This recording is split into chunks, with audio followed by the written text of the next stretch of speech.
បាទបងប្អូនទាំងអស់គ្នាថ្ងៃនេះខ្ញុំនឹងយកទឹកយកមកបង្កាត់ភ្លើងណាឲ្យបងប្អូនទស្សនាទាំងអស់គ្នាតាមពិតទៅទឹកនេះគឺជាទឹកផឹករបស់បងប្អូនទឹកផឹកទឹកពិតប្រាកដ 100% ហើយយើងនឹងធ្វើតេស្តទាំងអស់គ្នាបងប្អូនណាដែលយើងដាក់កតិចច្បើងនៅពីក្រោមដបទឹកសុទ្ធនេះហើយបន្តិចទៀតវានឹងបង្កើតទៅជា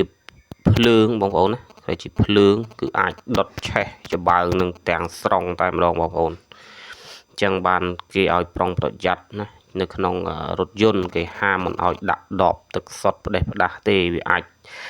ឆាបឆេះរថយន្តបានបងប្អូនណាចឹងនៅតាមទីដាច់ស្រយាលបើសិនជាយើងអត់មានដេចកេះឬក៏អត់មានភ្លើងដើម្បីបង្កាត់ភ្លើងដើម្បីចម្អិនម្ហូបអីផ្សេងគឺយើងអាចសាកល្បងនៅវិធីសាស្ត្រនេះបានបងប្អូន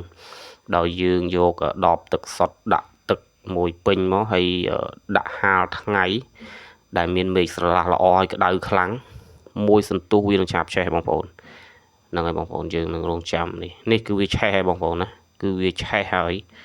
គឺវាឈួលណាឈួលឆេះតែម្ដងបងប្អូនគឺកម្ដៅចេញពីដបទឹកសុទ្ធជាមួយនឹងកម្ដៅព្រះអាទិត្យ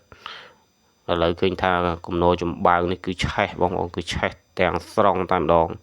ណាបងប្អូនណាគឺវាឆេះឈួលតែម្ដងណាដោយប្រើនៅទឹកនិងកម្ដៅព្រះអាទិត្យបងប្អូន